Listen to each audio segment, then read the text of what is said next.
इस वीडियो में हम लोग पिथागोरस प्रमेय जो काफ़ी इंपॉर्टेंट थ्योरम है इसके बारे में पढ़ेंगे, इसका प्रूविंग भी करेंगे।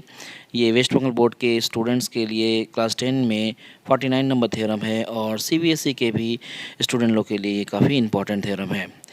तो इस थ्योरम का जो स्टेटमेंट है, इस स्टेटमेंट में कहा गया है कि समकोण त्रिभुज में कर्ण के वर्ग का क्षेत्रफल अन्य दो भुजाओं पर बने वर्ग के क्षेत्रफल के योग के समान होता है। तो ये थ्योरम को हम प्रूविंग करेंगे और इस प्रूविंग को करने के लिए हमें डायग्राम बनाना पड़ेगा।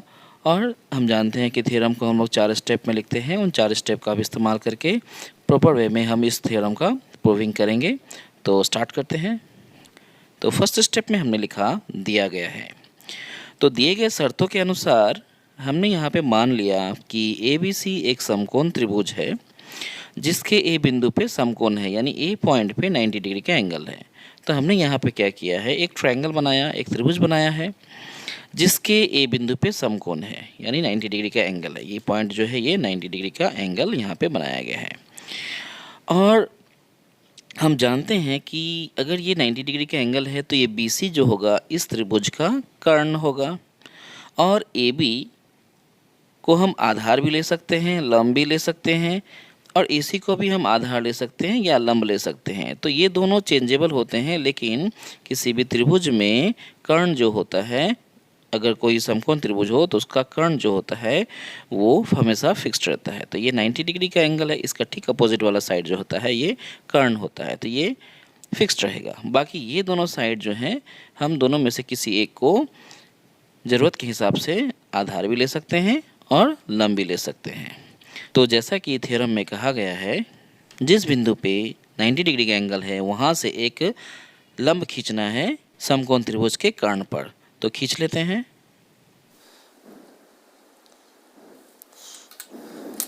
तो हमने यहाँ पे इस समकोण वाले बिंदु यानी ए बिंदु से कर्ण BC पर एक लंब खींचा, इसका नाम रखा D। और ये लंब है, इसका मतलब ये जो एंगल है ये 90 डिग्री का होगा और ये वाला एंगल भी 90 डिग्री का होगा। तो हमने यहाँ पे लिख दिया 90 डिग्री 90 डिग्री।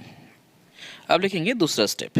तो दूसरे स्टेप में हमने लिखा प्रमाणित करना है। तो हमें क्या प्रमाणित करना है, तो प्रमेय के अनुसार हमें ये प्रमाणित करना है कि इस समकोण त्रिभुज का जो कर्ण है उसका स्क्वायर यानी BC का स्क्वायर वो किसके बराबर है, अन्य दो भुजाओं के वर्ग के बराबर है। तो यानी अन्य दो भुजाएं कौन कौन सी हैं, AB है तो AB का स्क्वायर, और जो दूसरी भुजा है वो है AC, तो AC के स्क्वायर इसके बराबर है। यानी हमें ये प्रमाणित करके दिखाना है।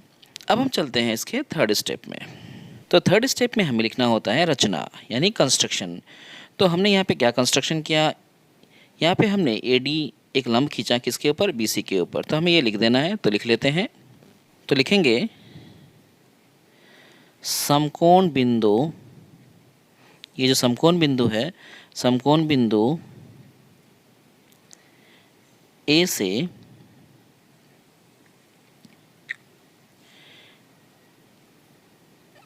कर्ण, ये जो कर्ण BC है, BC के ऊपर ये AD जो है लंब, लंब AD को खींचा गया है।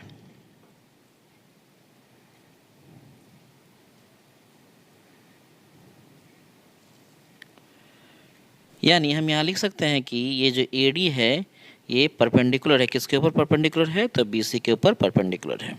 तो रचनानुसार हमने यहाँ पे क्या लिखा, समकोण बिंदु A से कर्ण BC के ऊपर लंब AD को खींचा गया, यानी AD परपेंडिकुलर BC, ये नोटेशन है। तो हम इस तरह से हमने यहाँ पे लिख लिया।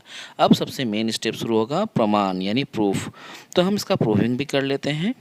तो प्रमाण में हम सबसे पहले लिखेंगे कि समकोण त्रिभुज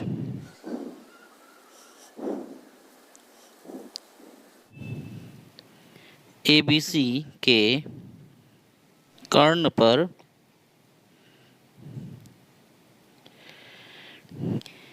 AD लंब है।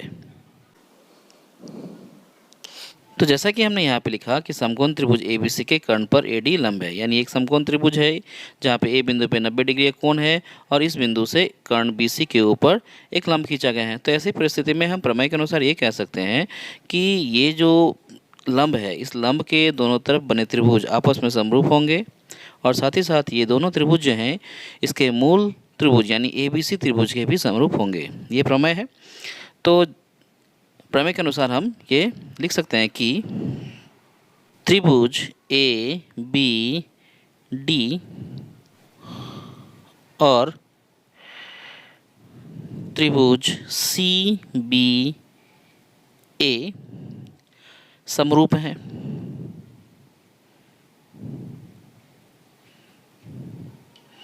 ये कैसे लिखा हमने? प्रमेय के अनुसार। ये प्रमेय है और प्रमेय के अनुसार हम ऐसा लिख सकते हैं। इस प्रमेय को हम स्क्रीन में दे देंगे।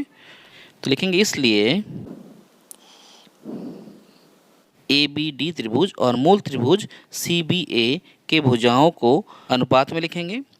तो किस त्रिभुज के बारे में लिखेंगे? हम यहाँ पे थोड़ा सा शेड कर देते हैं। हम लोगों को कौन कौन सा त्रिभुज लेना है?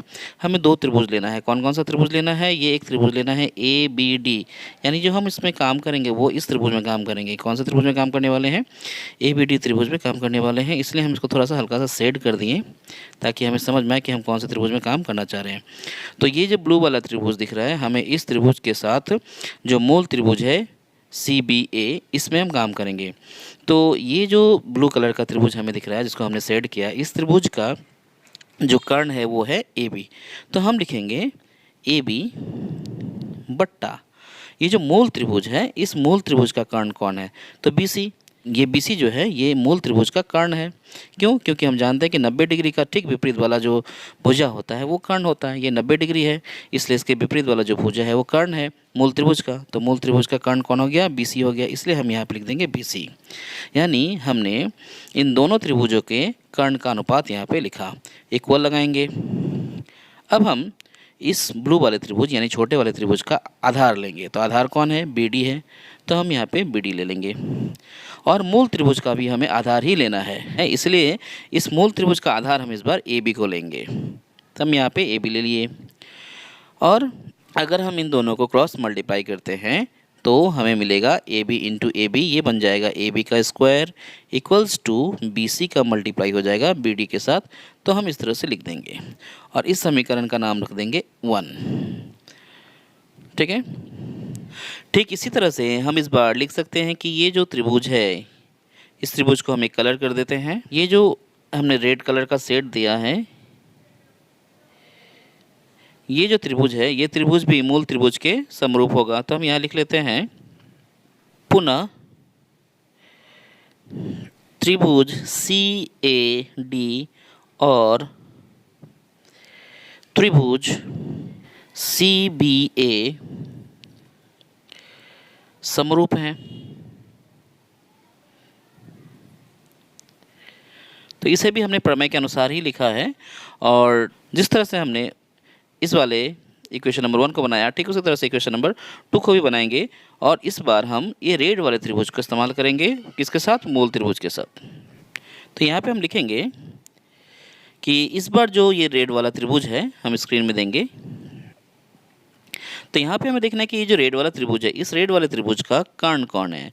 तो इस रेड वाले त्रिभुज का कर्ण जो है वो AC है और मूल त्रिभुज का कर्ण कौन है? ये BC है। तो हमें इन दोनों को अनुपात में लिखना है। तो लिख लेते हैं। तो हम यहाँ लिखेंगे इसलिए रेड वाले त्रिभुज का कर्ण कौन है? AC है। तो AC लिखेंगे और मूल त्रिभुज का कर्ण कौन है? BC है। तो हम BC को भी लिखेंगे। तो यहाँ पे हमने लिखा AC बाई BC इक्वल लगाएंगे और इस बार हम आधार का अनुपात लेंगे दोनों त्रिभुज का। कौन कौन से त्रिभुज का हम लोग आधार का अनुपात लेने वाले हैं? ये रेड वाला त्रिभुज और ये मूल त्रिभुज जो है CBA, इसके आधार का अनुपात लेना है। तो ये रेड वाले त्रिभुज का जो आधार है वो DC है, ये हमें क्लियर पता चल रहा है।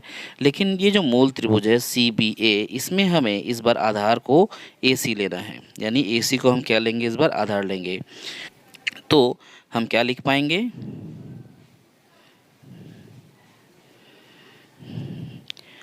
जो रेड वाला त्रिभुज है उसका आधार है DC, तो DC लिखेंगे, और जो मूल त्रिभुज है उसका आधार को हम इस बार AC को ले रहे हैं, इसलिए हम यहाँ पे लिखेंगे AC। क्रॉस मल्टीप्लाई करने के बाद हम देखेंगे कि AC AC गुना होके बन जाएगा AC का स्क्वायर, और BC और DC को गुना करेंगे तो यहाँ पे आ जाएगा BC इंटू DC, और इसका नाम रख देंगे हम समीकरण नंबर 2। ठीक है, अब हम लिखेंगे समीकरण 1 और 2 को जोड़ने पर। समीकरण 1 और 2 को जोड़ने पर, तो समीकरण 1 में क्या कहा गया है, इसमें कहा गया है कि AB स्क्वायर यानी समीकरण 1 का जो लेफ्ट वाला पार्ट है उसे हम समीकरण 2 के लेफ्ट वाले पार्ट के साथ ऐड कर देंगे। तो 1 नंबर वाले में लेफ्ट में आया है AB स्क्वायर, इसलिए हमने AB स्क्वायर लिखा, और 2 नंबर वाले समीकरण में लेफ्ट में है AC स्क्वायर, इसलिए हम AC स्क्वायर लिख देंगे, इक्वल लगाएंगे। समीकरण 1 का जो राइट साइड में है वो है BC इंटू BD, हमें इसे लिख देना है, और समीकरण नंबर 2 वाले के जो राइट साइड में है वो है BC इंटू DC लिख देंगे, इक्वल के नीचे इक्वल लगाएंगे। दोनों में से हम देख रहे हैं कि ये जो BC है ना ये कॉमन है, तो यहाँ पे क्या बचेगा BD प्लस DC। तो हम अगर डायग्राम को एक बार बढ़िया से देखते हैं तो देखेंगे कि BD प्लस DC जो है ना, एक बार देख लेते हैं, ये BD और DC इन दोनों को अगर हम ऐड करेंगे ना, BD और DC को ऐड करेंगे तो ये क्या बन जाएगा, पूरा साइड BC बन जाएगा। तो हम BD प्लस DC की जगह पे हम BC लिख सकते हैं, तो हम लिख लेते हैं।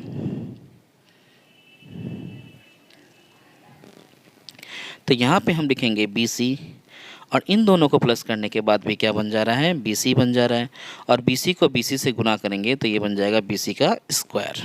तो इस तरह से हम देख रहे हैं कि AB square plus AC square equals to बन गया BC का स्क्वायर, और हमें यही प्रमाणित करना भी था।